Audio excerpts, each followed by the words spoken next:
Hello friends, welcome to my channel. Just 2 secret 2 plus bonus tip perfect பணியாரம்.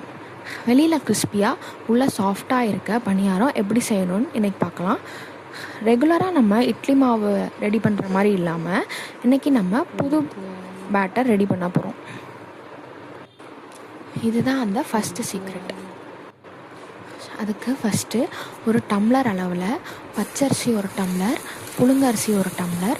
எந்த டம்ளரில் பச்சரிசியும் புழுங்கரிசியும் எடுத்தோமோ அந்த டம்ளரில் 1/4 டம்ளர் உளுந்து, 1 ஸ்பூன் வெந்தயம் போட்டு 2 மணி நேரம் நல்லா ஊற வச்சக்கப்புறம் அதை நல்லா ஸ்மூத்தாக அரைச்சிக்கோங்க.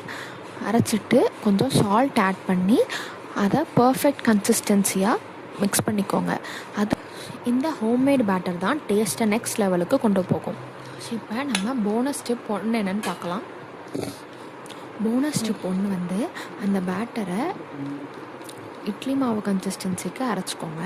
ரொம்ப கெட்டியாக இருந்தால் ஹார்ட் ஆயிரும், ரொம்ப தண்ணியாக இருந்தால் பர்ஃபெக்ட் ஷேப் வராது. இப்போ செகண்ட் சீக்ரெட் என்னென்னு பார்க்கலாம். இப்போது இந்த பேட்டரில் நம்ம 2 வெரைட்டி பணியாரம் பண்ண போகிறோம். ஸ்வீட் பணியாரம், கார பணியாரம். ஸ்வீட் பணியாரத்துக்கு கொஞ்சம் வெள்ளைப்பாகு, கொஞ்சம் ஏலக்காய், கொஞ்சம் தேங்காய் ஆட் பண்ணி நல்லா மிக்ஸ் பண்ணிக்கோங்க. கார பணியாரத்துக்கு கொஞ்சம் கடாயில் எண்ணெய் ஊற்றி கொஞ்சம் வெங்காயம், பச்சை மிளகாய், கருவேப்பிலை, தேங்காய் போட்டு நல்லா வதக்கிட்டு அதை வதக்கினதை அந்த வெள்ளை மாவில் போட்டு நல்லா மிக்ஸ் பண்ணிக்கோங்க.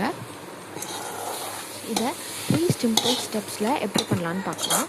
ஃபஸ்ட்டு பணியார பாத்திரத்தில் எண்ணெய் ஊற்றி அதை ரெடி பண்ணிக்கோங்க. அந்த கல் நல்லா காஞ்சக்கப்புறம் மீடியம் ஃப்ளேமில் வச்சு அந்த பணியாரத்தை ஊற்றுங்க. ஊற்றிட்டு திருப்பி போடும்போது கோல்டன் ப்ரௌனாக வந்தால் தான் வெளியில் கிறிஸ்பாக உள்ள சாஃப்டாக இருக்கும்.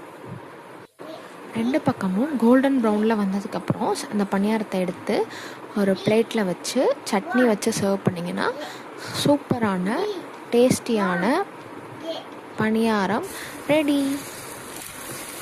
இதே மாதிரி ஈஸியான ஹோம்மேட் ரெசிபீஸ் உங்களுக்கு வேணும்னா இந்த சேனலை சப்ஸ்கிரைப் பண்ணிக்கோங்க.